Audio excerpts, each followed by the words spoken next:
मध्य प्रदेश में विधानसभा चुनाव से पहले एक सेक्स सीडी ने हड़कंप मचा दिया है। सीडी कांग्रेस विधायक सत्यनारायण पटेल की बताई जा रही है। सीडी सामने आने के बाद विधायक ने सफाई दी है। उन्होंने इस सीडी को साजिश करार दिया है। मीडिया के सामने सफाई देते वक्त विधायक भावुक भी हो गए।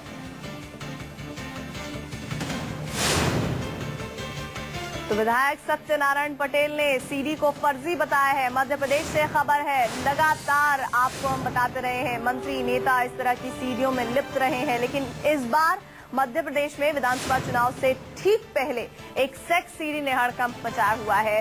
सीडी कांग्रेस विधायक सत्यनारायण पटेल की बताई जा रही है। सीडी सामने आने वाले विधायक ने सफाई दी है कि उन्होंने ये जो सीडी सामने आई है ये साजिश है उनके खिलाफ और कोई साजिश के तहत इस सीडी को सामने लाया गया है। मीडिया के सामने सफाई देते वक्त विधायक भावुक भी हो गए। ये तस्वीरें हम आपको दिखा रहे हैं। जब आंसू पोंछते हुए विधायक साहब आपको नजर आ जाएंगे। भावुक हो गए, गला रुंध हो गया कि उनको बदनाम किया जा रहा है, उनके खिलाफ राजनीतिक साजिश की जा रही है। राजनीतिक साजिश इसलिए वो कह रहे हैं क्योंकि चुनाव होने वाले हैं मध्य प्रदेश में और उससे पहले मध्य प्रदेश की सियासत में अश्लील सीडी से हड़कंप मचाना चाहते हैं उनके धुर विरोधी और इसी वजह से उन्होंने ये साजिश की है। कांग्रेस एमएलए के ऊपर ये आरोप उनकी एक अश्लील सीडी सामने आई है। हालांकि वो ये सीडी के बारे में कह रहे हैं कि एक साजिश है और विधायक इस सीडी के बारे में सफाई पेश करते हुए भावुक भी हो गए। उनका गला रुंध हो गया और शायद इन शब्दों के जरिए अपने आप को पाक साफ बताना चाहते हैं। प्रवीण दुबे संवाददाता हमारे साथ जुड़ रहे हैं। प्रवीण, फिलहाल ये सीडी कैसे सामने आई और जो एमएलए साहब सफाई दे रहे हैं उसमें कितनी सच्चाई दिखती है?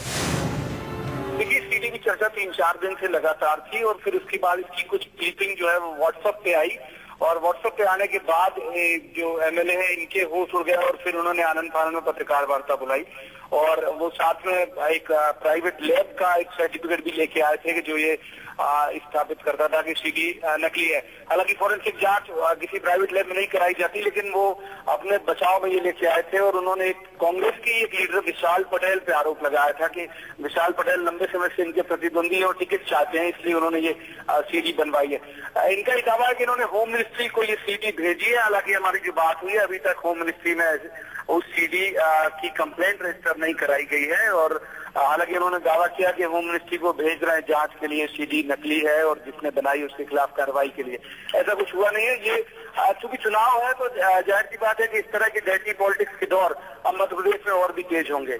लेकिन प्रवीण, कहीं ना कहीं ये एक परंपरा सी शुरू हो गई है राजनेताओं की अश्लील सीडी सामने आने की। महिपाल सिंह मदेरणा फंसे रहे काफी लंबे वक्त तक, राजस्थान में इस तरह की खबरें आती रही और अब मध्य प्रदेश में और पहले भी इस तरह के मंत्री और नेता अश्लील सीडी के फेर में फंस चुके हैं। जी हाँ, हमारे मध्य प्रदेश में अभी बहुत पुराना वाकया नहीं है। जब राघव जी जो मंत्री है, फाइनेंस मिनिस्टर थे, वो उनकी सीडी सामने आ गई थी तो ये चलन तो राजनीति में आम है और चूंकि यहाँ चुनाव है तो मैंने के बाद तो बहुत संभावना है कि यहाँ और भी सीडी कुछ और मिनिस्टर्स की आए दिन इस तरह की खबरें उठती रहती है कि किसी न किसी मंत्री की सीडी सामने आएगी।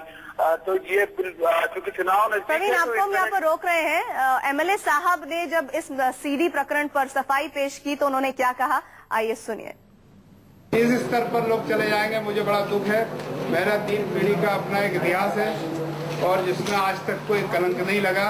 मैं दुर्भाग्यशाली हूँ कि यहाँ पर मेरा बेटा भी है बाहर और मेरा ब्रदर भी है और